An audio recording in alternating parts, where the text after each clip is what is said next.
I'm your host, Brian J. Roberts. With me is my co host and engineer, Tim T. And joining us today is a very special guest, a time to kill, dazed and confused, Lincoln lawyer, Interstellar, and Dallas Buyers Club. The Academy Award winner himself, Mr. Wild Turkey Long Branch, Matthew McConaughey. Cheers, y'all. That's it. It's fantastic. All right, Matthew, let's jump right in. You ready? Yeah, let's do it. All right. So I want to take things back to the very beginning. I've heard you mention in other interviews, you talk about growing up in Texas. I just want to start there. What was that experience like for you? Well, I grew up in my first 9 years were in Uvalde, Texas. We had, my brothers are older. So I got a middle brother who's older. He's 6 years older than me. And my other brother's 16 years older than me. So I had two older brothers, but we were so far apart, we didn't have those brotherly competitions because the older brother was always the best. And it really wasn't a competition with the younger brother. My middle brother, Pat, was my hero from, those first 9 years from just kind of looked after me. He was the one who babysat me. He was the one that, mom and dad went out of town. He'd come and say, hey, don't tell him I'm having so-and-so over. And if I didn't tell, he'd later on in life, give me a little treat or something like that. We were my school I went to was across the street. Used to ride my bike to it. My mom was my teacher. I'd ride my bike right behind her. We'd mimic Toucan Sam in the Fruit Loops commercial. Right behind you, baby. Right behind you, baby. Dad started work at a gas station there in Uvalde, and then the oil boom came along, and we moved to Longview, which is the fastest growing city in the nation. Longview, Texas, 75,000 people. Man, everybody that was chasing oil went there, and my dad went from basically being running a gas station to having 26 employees in a pipe company there in Longview, and we were kind of rolling. We were always a tight family. Love was something that was never in question. It was a raucous family. We fought and we hugged and we wrestled, but the love was never in question.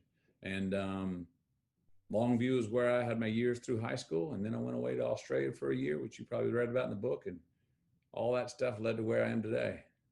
And what was the parenting style that you grew up with, and how does that compare to the way that you parent now? Well, I parent differently. I mean, look, it's probably different means of discipline. I still believe in consequences. I still believe there is value in fearing and respecting an elder or respecting what you should do. I know there's a lot of things I did not do as a kid that I should not have done for fear of the consequences. My parents were a hands-on. You mean like, you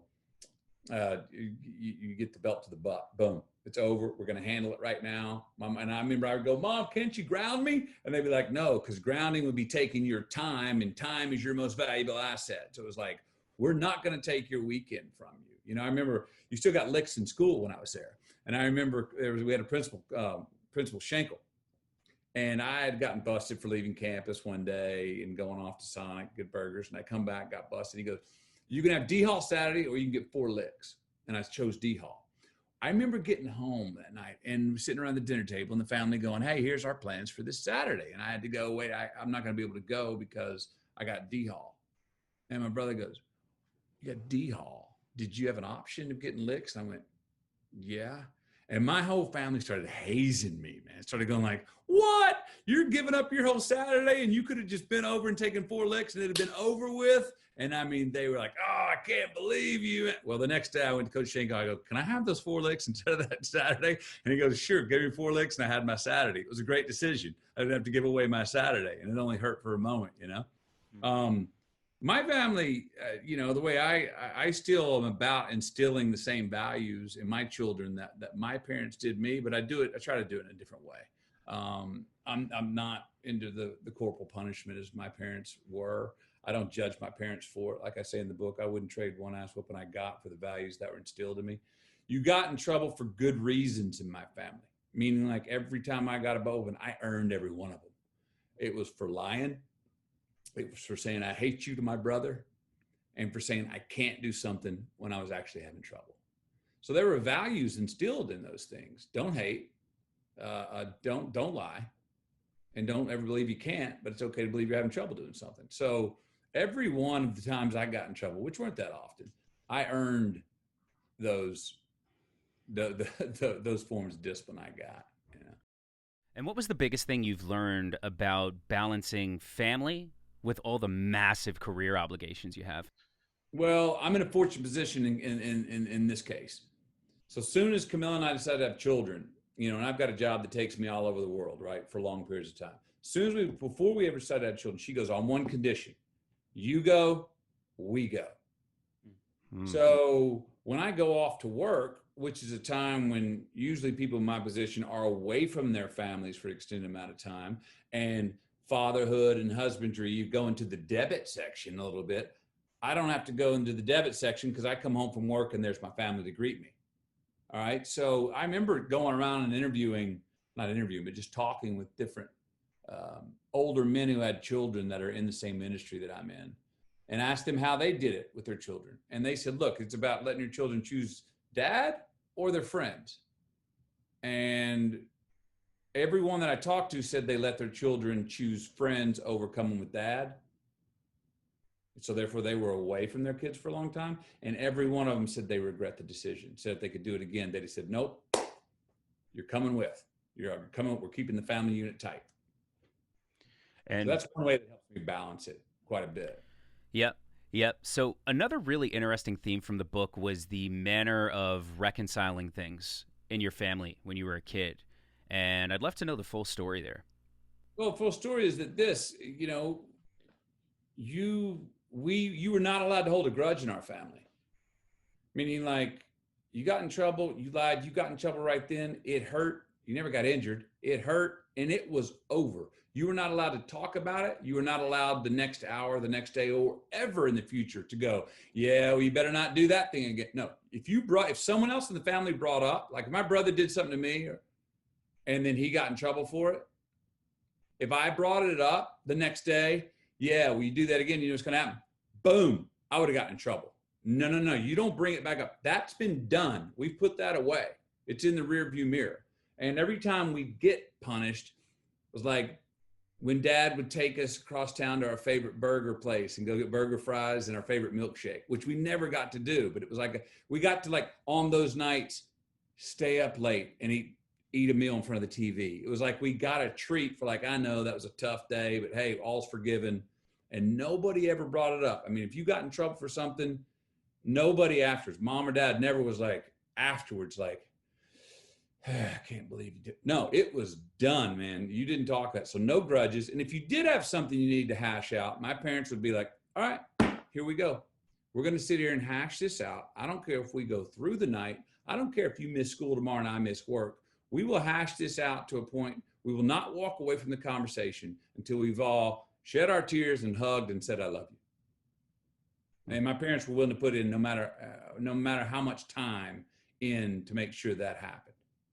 Right. So another thing from the book that I really loved was this analogy of red lights, yellow lights, green lights, all throughout life, and managing those properly. And I just love to get a little insight from you on those more defining lights that you hit in your life. Well, I spent a year in Australia abroad alone, losing my mind without anybody to rely on, no friends, no family, no girlfriend, no car, no job, where I was forced to make decisions on my own and really trying to find my identity. I was spinning, but it was a full year. And I'm very confident I would be sitting here talking to you with the life I have unless I had had that year where I was forced to rely on myself. I was forced to be introspective. Another one would be, right after I had done like 4 romantic comedies and been very successful at them, but wanted to change my career and do more dramatic work. But those jobs I wanted weren't getting offered. So because I couldn't do what I wanted to do, I just stopped doing what I was doing. And that was a big risk because I was like, I may not get work for a while. I don't know how long it'll go. And it did go on a while. For 20 months, I didn't get a job offered to me. So I was at home going, man, I need work for my significance. What's going on? Who am I? Do I need to make a career change and find something else to do? But I remember telling myself, just hang in there. There's something at the end of this that's gonna be a gift. And after 20 months of a sabbatical, I took away from all work at everything Hollywood. All of a sudden, that unbranding phase, I became a new good idea and started getting offered the kind of dramatic roles that I wanted to do. And then, bam, I pounced on them. So there, 20 months of not working, 20 months of turning down major paychecks in the kind of work that I had been doing, but different than the kind of work I wanted to do. It was a major red yellow light that I created for myself. But I trusted, and it did pay off, that it then revealed itself to be a green light, because now that was why I got offered the work that I wanted to do and went on the run to do Lincoln Lawyer, Killer Joe, Mud, True Detective, Dallas Buyers Club, Magic Mike, etc. And those would not have come to me. I would have not had the opportunity to do those if I wouldn't have taken that 20 months off. I had to go pay a little penance, I guess. So in your book, you say a healthy soul spends time alone. So during that time, is that what you were doing? Were you healing during that time? And what was going on in your mind?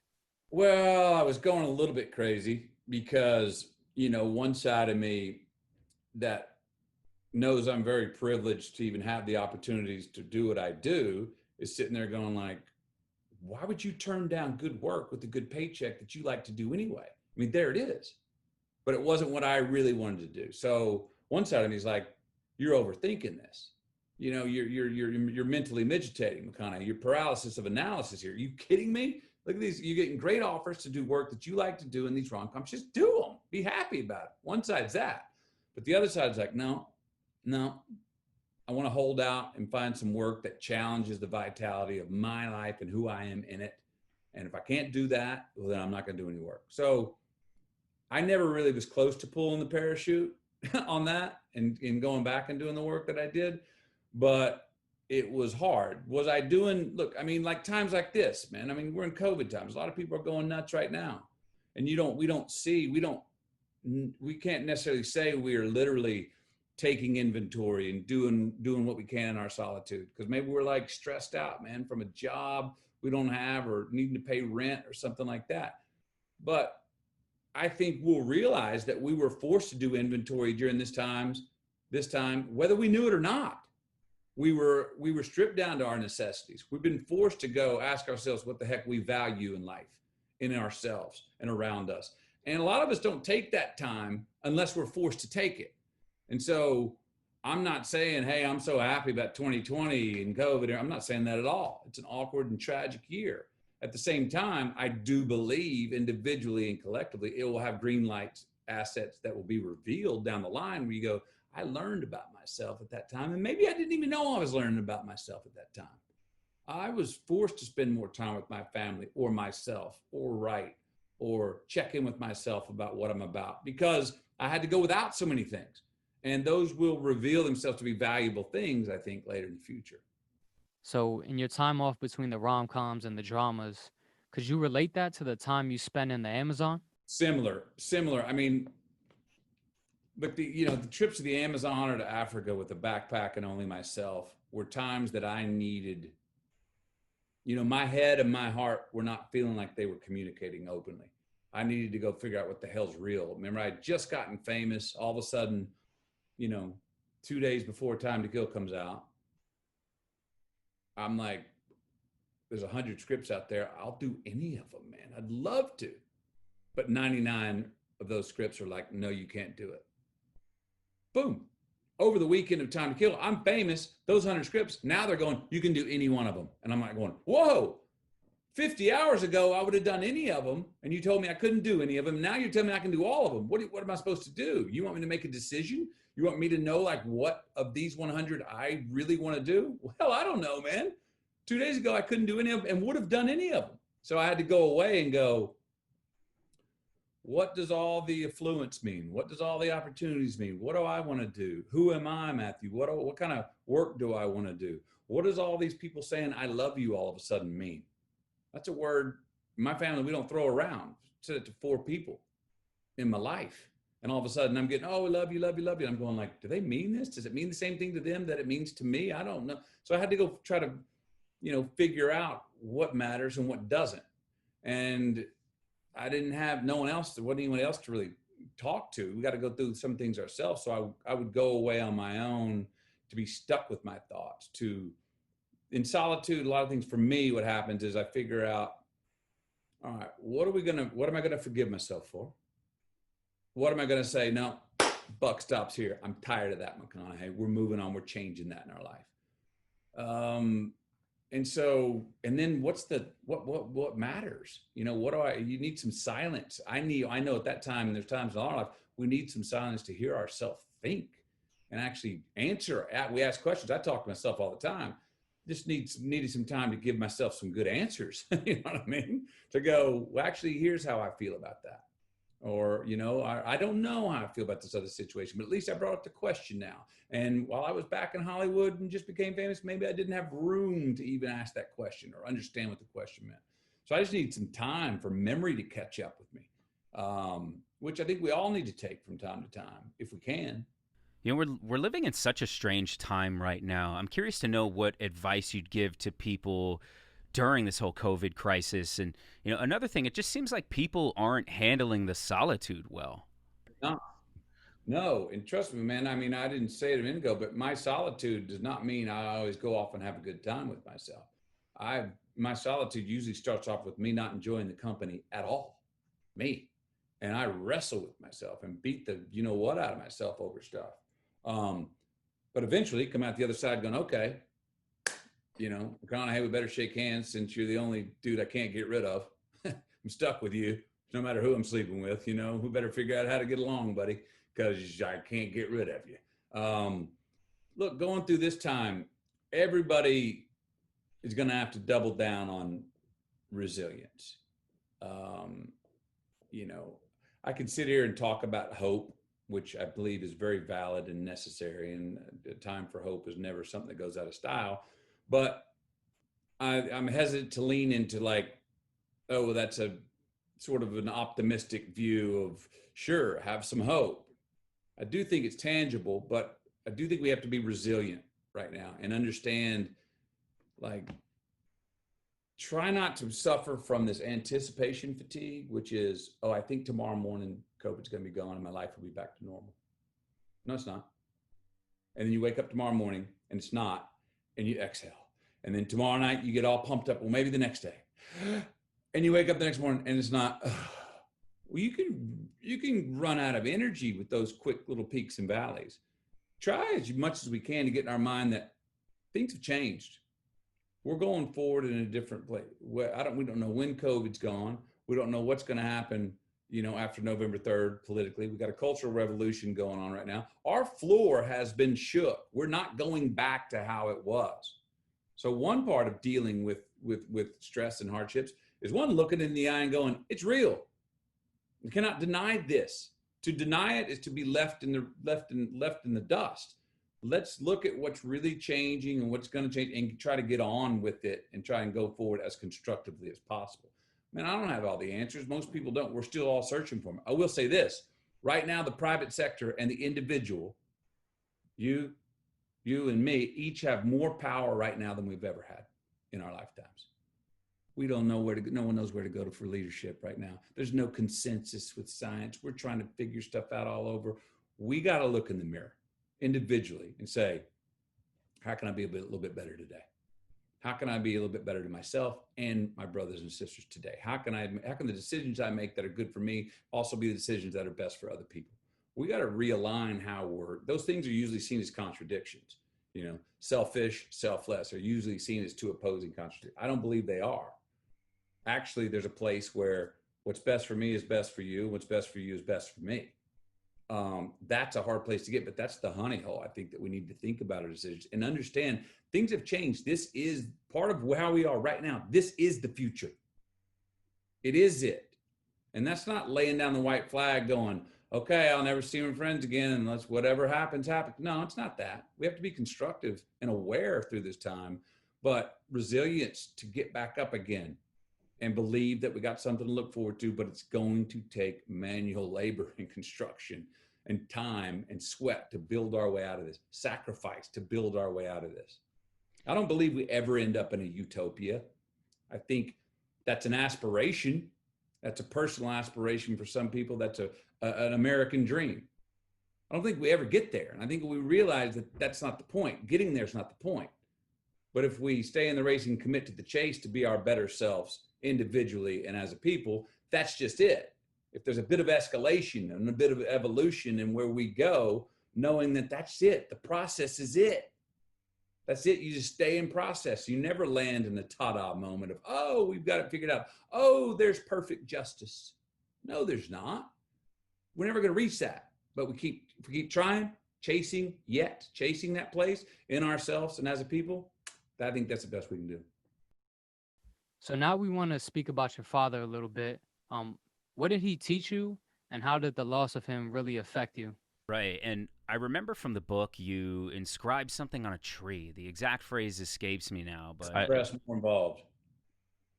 Can you speak to that more, just about sobering reality that you experienced from that loss? And I love your use of sobering, because most people think, oh, like off of alcohol, off of drugs. No, I mean, just sobering up in our view of ourselves and the world around us. That's the real sobering.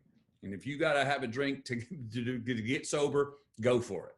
You know what I mean? Whatever you got to do. But the sobering up of my father passing away.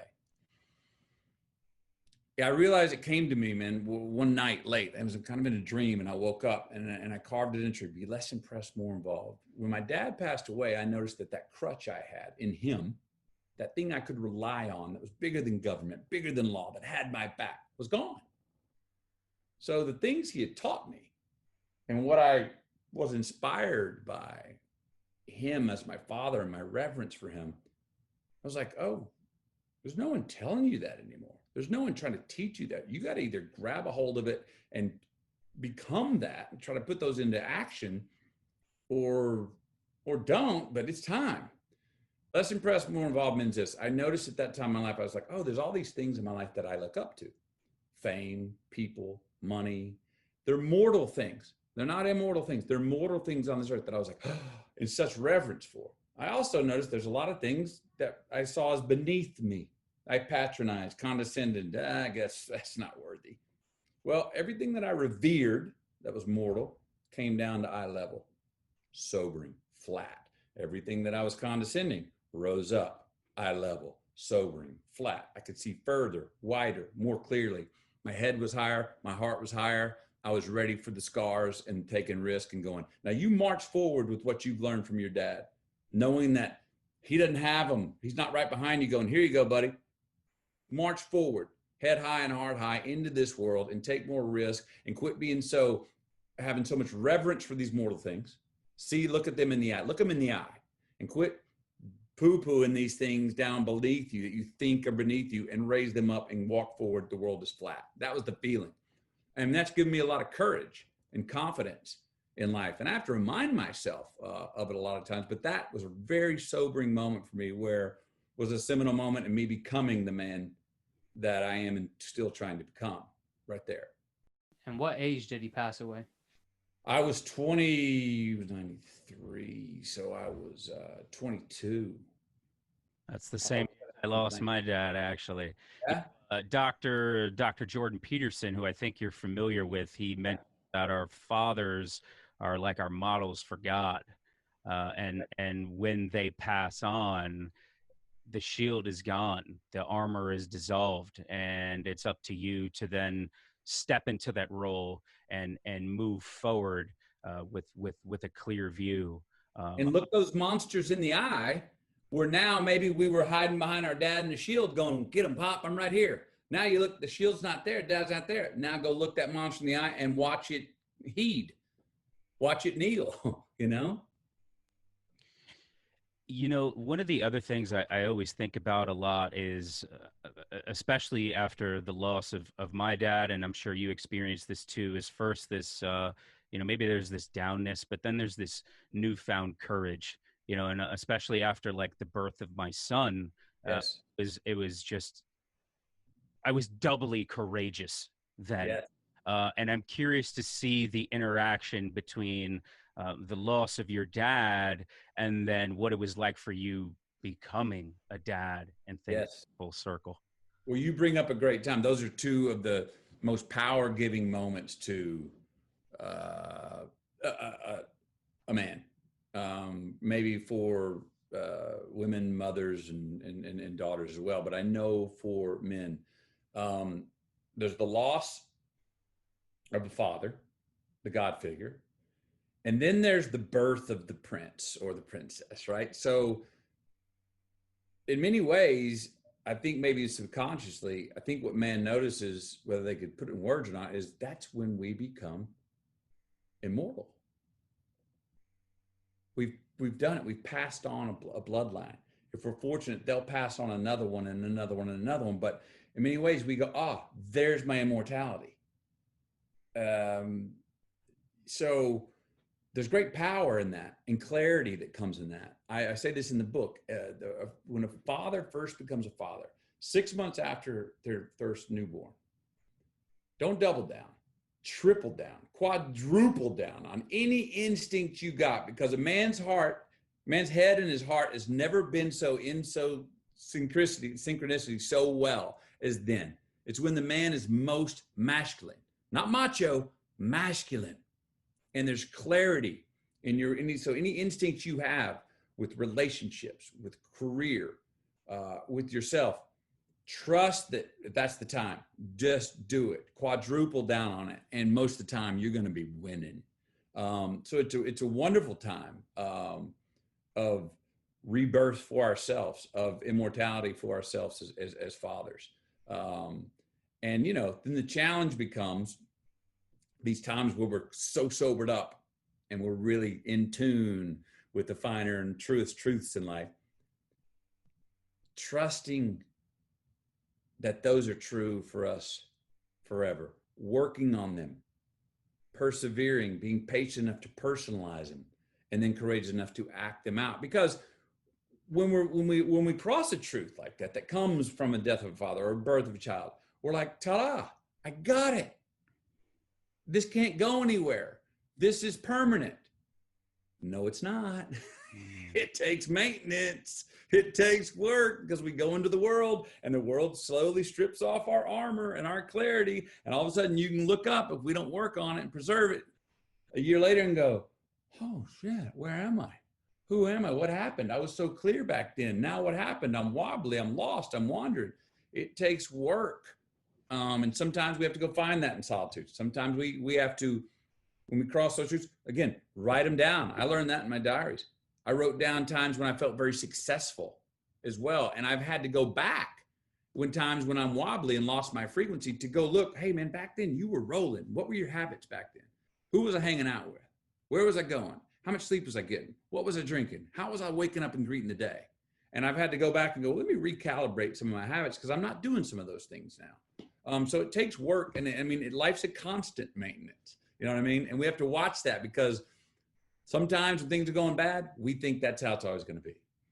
Well, that's not true either. But sometimes when things are going so good, we think that's how it's always going to be. Well, that's not so true either. So it takes maintenance, and so dissect our successes, dissect when we do feel like we are on frequency, dissect when we're catching green lights, dissect when we have that clarity that you're talking about, and say, there's a science to this satisfaction that I'm feeling right here. And I want to remember it, and I got to work on it. I got to pray for it. I got to meditate on it. I got to revisit it, whatever it is, so I can maintain it for longer period of time. I've heard you mention how journaling is important, exercise is important, getting the right amount of sleep as well. I'm curious to know what some of those other things you do are to stay grounded and maintain yourself. I want to break a sweat, 1 sweat a day. Now that may be some, I prefer if I can go for a run or go get a workout for an hour. I don't always get or make the time. Shoot, man, what's the best ones? The best sweats I can break? Dancing with my wife till late. That's a good one. If I can pull that off, I'll take that instead of the gym any day. You know what I mean? But I've got family is the most important thing to me. It's nice to have those things that are non-negotiable in our life. You got a child. That's a non-negotiable thing for you, right? That in times when we're lost or not feeling grounded, you go to that. You go to your child and think about, you can't go wrong. It may not fill you up where you're feeling insignificant or not worthy, but doggone it, man, that you can't spend too much time loving that child or thinking about what that child means to you. So sometimes we got to go to these places that we go, when I'm lost and it's not making sense, what are the things I can go to? Family is one of those for me.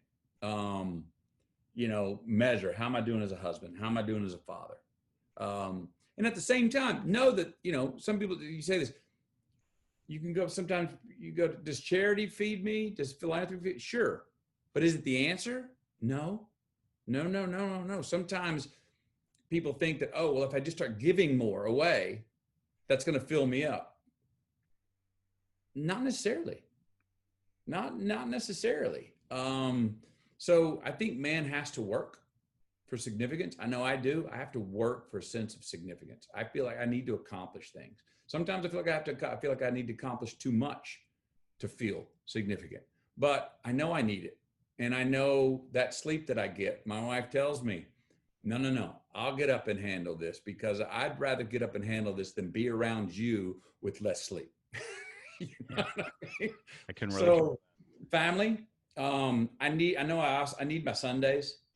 I need that time, that hour on Sunday to sit in church and do inventory on myself. I need that hour to look at the people in my life and have the picture of them coming to my mind, go through the Rolodex of all frames of them in my life and see them in a frame in my mind where they are their most true selves.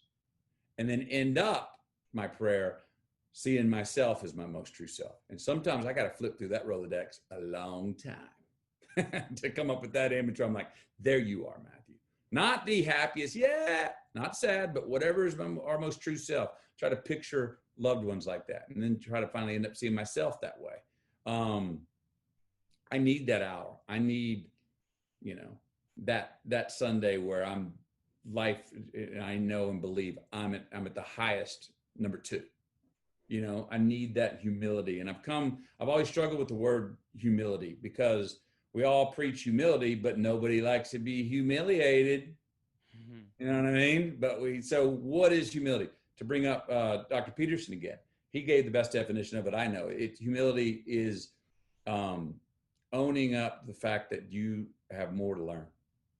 Mm. Now that kind of humility, I can go, yes, I can still feel confident in that and go forward to humility. I can still understand that none of what I do matters, and that's where, everything matters. I can feel empowered in that. But for years, decades, my definition of humility did not empower me, I lost confidence, or I was falsely modest. And those were false definitions of humility. So that definition of knowing that we have more to learn, I think, is a really good definition of humility that can still keep us, the individual, feeling empowered and confident. So Matthew, we know you had to run. So let's speak about Interstellar real quick. You're coming back from Miller's Planet. You review the videos of your daughter. Just tell us about how you tapped into the emotion in that scene. Just give us a brief insight into that. Yeah. So that was a Monday morning after a weekend. It was the first scene up. And I've learned this about myself. If you look at like a time to kill, there's a final summation in the time to kill. That's one take. It's the very first take. Meaning, I'm not looking at what are my lines. I know my lines. That's way in the rearview mirror. I'm looking at relaxing and saying, just receive here. And for instance, the summation in Time to Kill, I would create the picture in my head and then tell the jury what I saw in the picture. And I did not practice being a lawyer in that scene. I practiced being like, what if it's my daughter? And I was not a father then. Now cut to Interstellar. That's the first thing we shoot on a Monday morning. And the same thing happened on Time to Kill and this one. We showed up, the director's like gonna shoot reactions, gonna like, let me warm up in it, right? And shoot other angles on things first. And I just, if I say, no, shoot me first, or put the camera on me first, it sort of pops a magic bubble that I'm kind of calling my shot. I don't want to do that. So I secretly, to both, had a note written where I just, when the directors go, well, we're going to shoot over here first and let you warm up. I just handed a note. And on the note said, see you, me, mean close up. And each director goes, without making a big pause or to do about it, goes, okay, actually what we're going to do is we're going to set the cameras up here, right here. We're going to close up on Cooper right now. Blah, blah, blah. And then they say, well, let's rehearse it. I said, no rehearsal. When my children come up and say, I want to see what they record, I said, this very first time is going to be my straight reaction. Everything after take one is acting. In life too. Think about it. Everything after take one's acting. And some of us can be very good actors and do improve our performance on take 4. But for me, I want those scenes to be, no, I want take 1. And if I can be relaxed enough to receive and go with it and not anticipate what's going to come or know what's going to come, and just let me relax enough to be myself and behave how I feel. And so that was all one take too, on Interstellar. And that's the very first take. We had that scene shot by before 9 a.m. It was done. First take, we had it. Done. Beautiful. I just gotta say, beautiful, man. Loved it. Well, thank you. Thank you. Matthew, I know you got to run. I just wanted to close out with one more thing. Wolf of Wall Street. Was that improvised or was that? Well, that's something I do before scenes. Music is big for me to do, get in that place I'm talking about relaxing. So I always take a drum with me, or and it's a way, think about it, you get into that, you're out of your head, right? You're not thinking about things. Things have a rhythm. So I'll have a tune that either I've picked out or made up in my head for every scene, for every character I play. That was something before that scene I'm doing on my own, just to stay in a rhythm, to not feel stagnant. And, you know, the guy I was playing, that was his rhythm for me in my mind. And so then I'm doing it, and then we'd say action, and I'd stop and do the scene. Well, we do 7 takes. We have it. Martin Scorsese's like, we got it. We're moving on. And Leonardo's the one that raises his hand and goes, hang on a second, Marty. And then he leans over and he goes, what's that thing you're doing before the scene? I said, oh, I'm doing that to relax, keep my voice down. It's a rhythm thing. He goes, what if you do that in the scene? I was like, sure. So I started doing it. They yell action. I keep doing it in the scene. And then I go into the scene. And I didn't have any plans, but once I was done, I said, well, now I'm going to start it back up to see if the young buck who I've just sort of laid out the ropes of what it is to be a stockbroker, to see if he's now got my rhythm. Did you get me? Did you hear me? Come on with me. And then he's doing it and we do it together, and it kind of just finished up the scene. Beautiful. Beautiful. Beautiful. Matthew, thank you so much. We'll let you go. I just want to close out. One more toast. All right, man. Thank you so much. Do it. Let's do it. All right now.